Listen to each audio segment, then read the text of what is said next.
Estamos ya al final del capítulo 9 de esta epístola a los Romanos. Y bien, pasamos ahora a los versos finales de este capítulo 9 de la epístola a los Romanos, los versículos 32 y 33 que preguntan ¿por qué Israel no pudo alcanzar la justicia? Leamos. ¿Por qué? Porque iban tras ella no por fe, sino como por obras de la ley, pues tropezaron en la piedra de tropiezo, como está escrito, He aquí pongo en Sión piedra de tropiezo y roca de caída, y el que creyere en él no será avergonzado. En estos dos versículos finales, el apóstol Pablo vuelve a considerar a la mayoría, o sea, a los no elegidos de Israel. Y su fracaso no se debió a que no eran elegidos. Alguien ha dicho que los salvados pueden atribuir su salvación a la elección, pero los perdidos no pueden atribuir su perdición a la falta de elección. No podemos leer aquí algo que Dios no ha dicho. El libre albedrío en verdad tiene su lugar. Y Dios, por cierto, manda a todos en todo lugar que se arrepientan. Pero ese no es el tema que se está discutiendo aquí. De modo que vamos a dejar esta sección así como Dios declara la situación. Ni más ni menos. Ahora, el texto citado aquí en el versículo 33 procede del libro del profeta Isaías, capítulo 8, versículo 14, y también del capítulo 28 del mismo libro, versículo 16. El judío tropezó. Para el gentil la cruz es locura, pero para el que cree, sea judío o sea gentil, será salvado por aquella cruz. La mente humilde llegará con una fe sencilla. El hombre natural todavía tratará de producir o de obtener la salvación mediante algún proceso natural. Tratará de reconciliar la soberanía de Dios con la responsabilidad de los hombres, como si la mente pequeña del hombre fuera capaz, infinita e infalible. Llegamos ahora al capítulo 10. En este capítulo tenemos el propósito actual de Dios para Israel. La situación presente de Israel no se debe a que Dios haya limitado su misericordia hacia ellos, sino a su celo de Dios sin conocimiento. Dios les ofreció su propia justicia libremente, pero ellos procuraban establecer la justicia de ellos al tratar de cumplir la ley. En el capítulo 9, versículo 30, el apóstol Pablo volvió del tema de la soberanía de Dios a la responsabilidad de los hombres. Continúa esta discusión aquí en el capítulo 10. Establece que su fracaso no se debió a que Dios haya limitado su misericordia hacia Israel. Ellos eran responsables de su situación porque estaban cegados por su propio fariseísmo. Dios les hizo responsables. Allá en el Evangelio según San Lucas, capítulo 19, versículos 43 y 44 leemos, Porque vendrán días sobre ti, cuando tus enemigos te rodearán con vallado y te sitiarán, y por todas partes te estrecharán y te derribarán a tierra, y a tus hijos dentro de ti, y no dejarán en ti piedra sobre piedra, por cuanto no conociste el tiempo de tu visitación. La salvación, amigo oyente, es un don gratuito y es ofrecida a todos, a judíos y a gentiles. El apóstol Pablo oró en pro de la salvación de Israel. Su corazón estaba agobiado por la situación de sus hermanos según la carne, y es evidente que Pablo tenía los sentimientos de Cristo. Comencemos pues leyendo el primer versículo de este capítulo 10 de la epístola a los Romanos. Hermanos, ciertamente el anhelo de mi corazón y mi oración a Dios por Israel es para salvación. El pueblo de Israel tiene muchos enemigos hoy en día. Están rodeados por las naciones árabes que quieren empujarlos al mar. Se hallan en apuros porque no conocieron el tiempo de su visitación. Por tanto, dice el apóstol Pablo, el anhelo de mi corazón y mi oración a Dios por Israel es para salvación. Ahora, aunque la acusación de Pablo contra Israel en el último capítulo había sido dura, él ama a su propia carne y sangre y anhela su salvación. Hay tres rasgos o distintivos obvios en su declaración y estos son presentados a continuación. Primero, Israel, con todo lo que poseía en el aspecto religioso, como vimos allá en el capítulo 9, versículos 4 y 5, no fue salvado. Permítanos decir, amigo oyente, que probablemente 75% de todos los miembros de las iglesias no son salvos. Simplemente creen que son miembros de un club religioso. Estos están en rebelión contra Dios, en que no están dispuestos a aceptar la justicia que Dios les ofrece en Cristo. Usted puede ser muy religioso y sin embargo estar perdido. Israel tenía una religión, la cual les había sido dada por Dios mismo, pero con todo eso todavía necesitaban ser salvados. Tenían religión, pero no tenían justicia. Tenían más que lo que tenía cualquier otra nación, pero aún así estaban perdidos. El deseo de Pablo, pues, era que Israel fuera salvado. En segundo lugar, Israel se podía salvar. Alguien ha dicho que Pablo no habría orado si ellos hubieran sido del todo réprobos. Y en tercer lugar, hoy están en el mismo nivel ante Dios como los gentiles, y deben ser evangelizados como cualquier otra gente que está sin Cristo. No hay diferencia alguna hoy en día, por cuanto todos pecaron y están destituidos de la gloria de Dios, como vimos allá en el versículo 23 del capítulo 3 de esta epístola a los Romanos. Esta idea de que una raza sea superior o inferior al pie de la cruz es ridícula. La tierra al pie de la cruz es nivelada. Quien quiera que sea, no importa cuál sea su posición social, la iglesia que atienda, sus buenas obras o el color de su piel, estas cosas no le salvarán. Si usted está sin Cristo, amigo oyente, usted está destinado al infierno. Y Dios es justo cuando le dice eso. Quizás usted dirá, no me gusta lo que dijo ese predicador.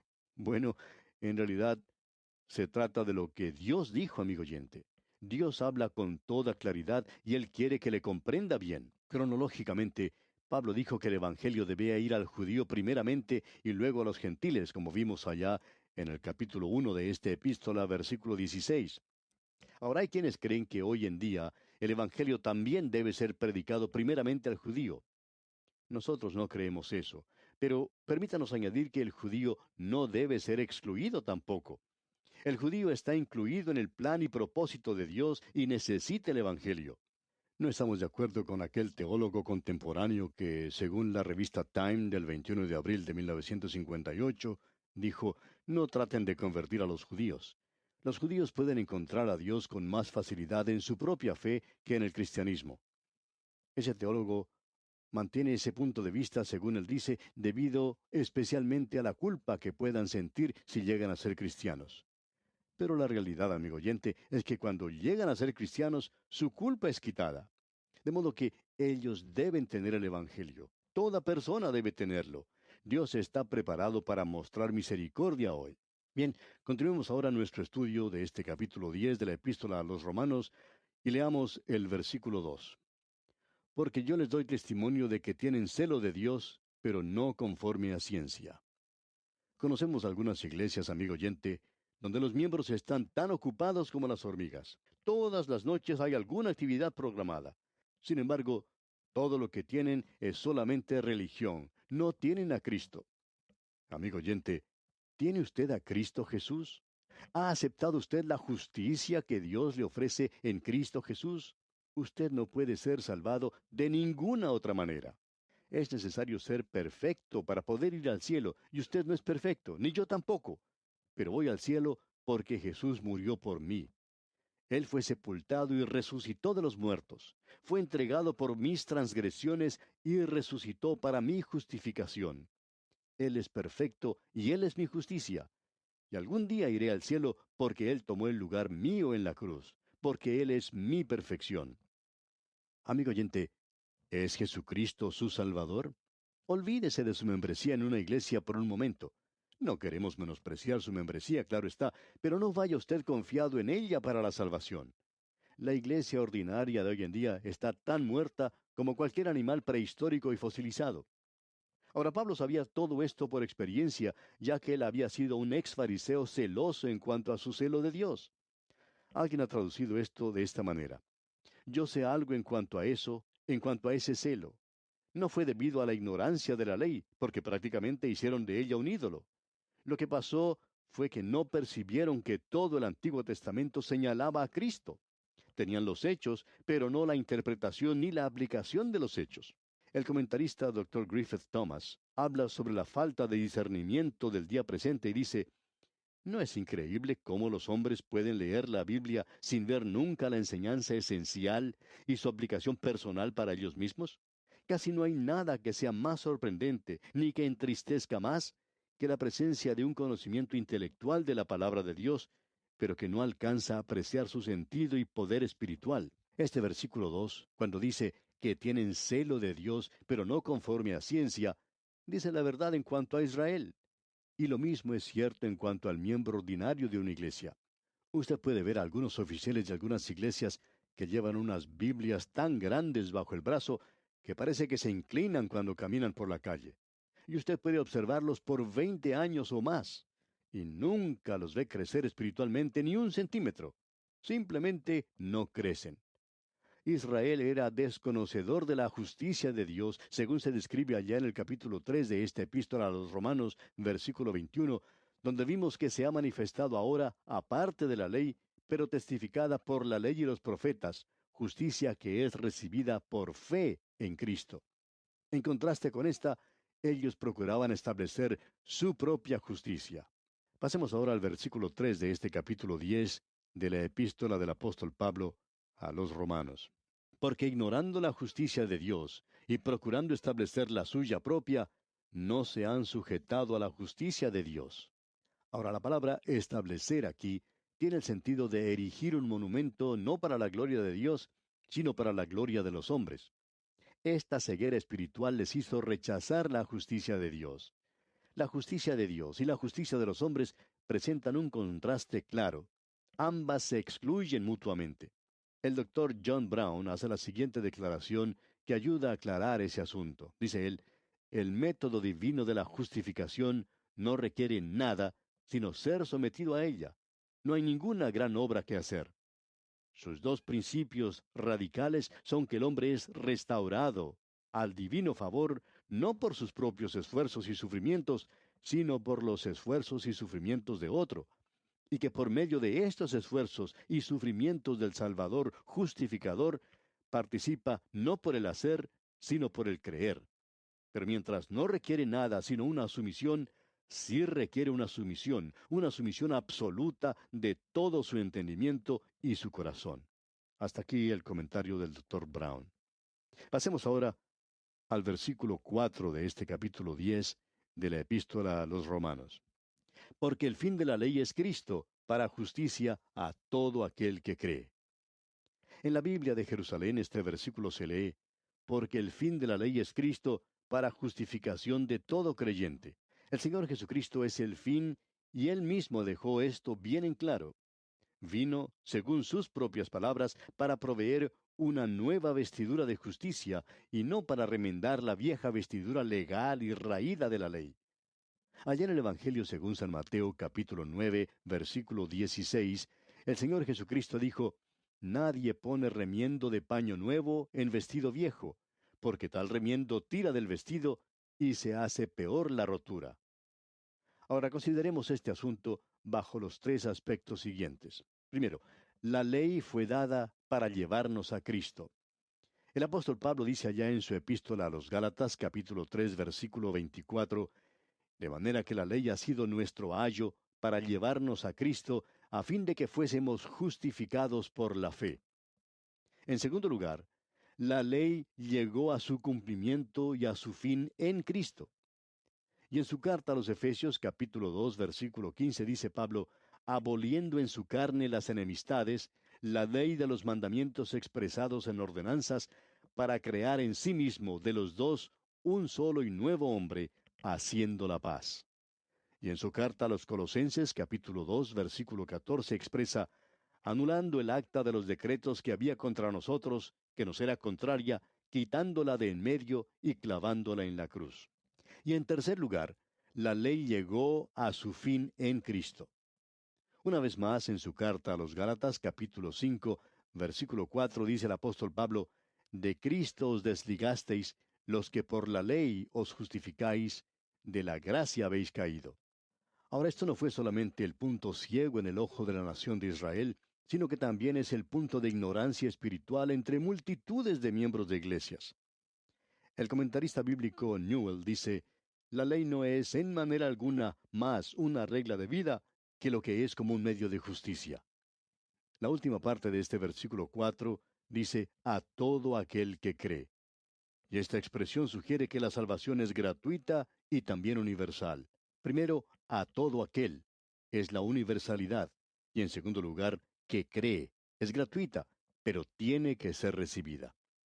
Continuemos ahora con el versículo 5.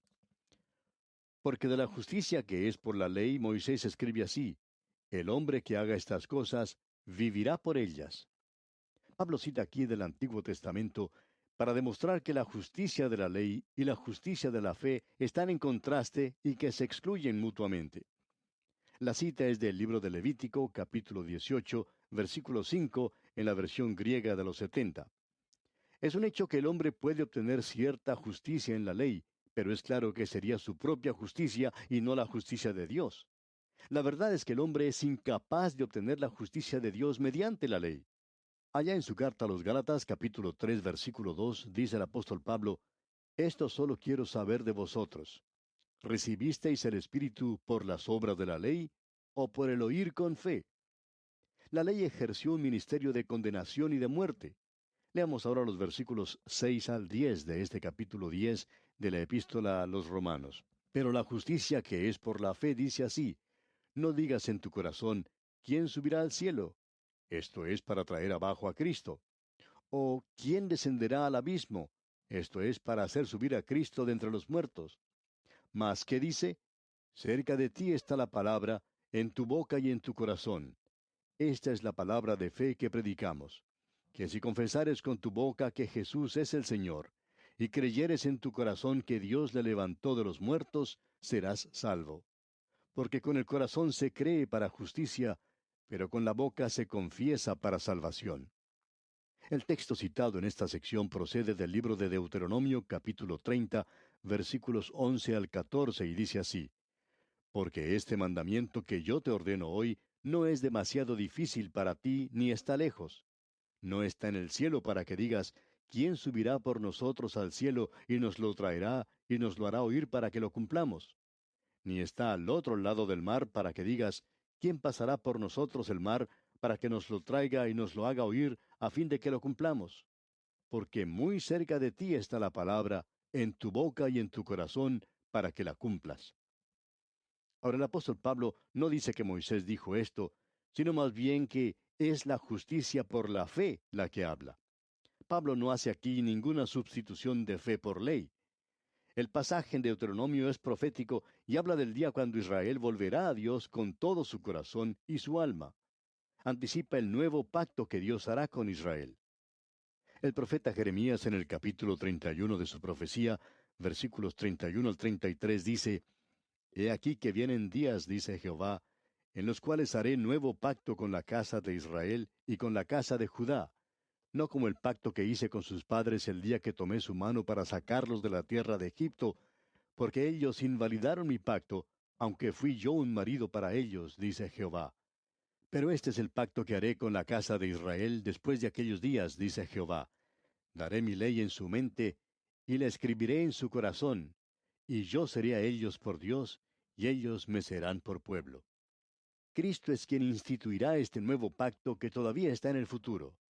La justicia por la fe es de veras atestiguada por la ley y por los profetas. En el interín no es necesario subir al cielo para traer abajo a Cristo. Ya vino la primera vez y murió. No es necesario levantarlo de los muertos. Ya resucitó de los muertos. Israel tenía la ley por 1500 años y la conocían mecánicamente, pero no había traído la justicia. Cristo había venido a ellos así como la ley les había venido. No fue algo que estaba muy lejos. Cristo había venido entre ellos, murió y resucitó entre ellos. La justicia por la fe estaba disponible para ellos aún en su misma boca y corazón, porque Pablo y los otros apóstoles estaban predicándosela. La ley testificó en cuanto a la justicia por la ley y la justicia por la fe. No son mandamientos allá en el capítulo 30 de Deuteronomio, sino un solo mandamiento. La justicia por la ley no había traído la salvación, pero la justicia por la fe sí trae salvación. No sería malo notar unos puntos en los versículos 9 y 10. Leamos estos versículos una vez más. Que si confesares con tu boca que Jesús es el Señor, y creyeres en tu corazón que Dios le levantó de los muertos, serás salvo. Porque con el corazón se cree para justicia, pero con la boca se confiesa para salvación. Estos versículos son citados tantas veces hoy en las reuniones de los creyentes en Cristo. Y hay una distinción que se hace hoy entre el corazón y la cabeza, distinción que no existía en los tiempos de Pablo. El corazón en la Biblia se refiere a la personalidad total e incluye la mente, las aficiones, las emociones y la voluntad. No es necesario pasar adelante en una reunión para ser salvado. Usted puede ser salvado donde quiera que esté, sea que usted esté sitiado por la nieve en Alaska o manejando su automóvil en una de las islas del Caribe o sentado allí en su casa en su silla favorita. Muchos pastores ven constantemente pasar adelante en su iglesia a muchas personas que nunca en realidad fueron salvados. La confesión pública de por sí no es la salvación. Lo que Pablo está diciendo tiene mucha importancia. El hombre tiene que poner en acuerdo sus confesiones y su vida. Algunos le honran de labios, pero su corazón está muy lejos de él. La boca y el corazón tienen que estar en completo acuerdo para que sea una fe salvadora. Si hay confesión sin fe, se debe o bien al engaño de uno mismo o a la hipocresía. Si hay fe sin confesión, puede ser cobardía. Y nos parece que el apóstol Pablo está diciendo que Santiago tiene toda la razón cuando dice allá en el capítulo 2 de su carta, versículo 20, que la fe sin obras es muerta. Si usted habla con la boca, amigo oyente, esté seguro de que haya fe en su corazón. Y aquí vamos a detenernos por hoy porque nuestro tiempo se ha agotado. Continuaremos, Dios mediante, en nuestro próximo programa. Hasta entonces, pues, que el Señor le bendiga en gran manera.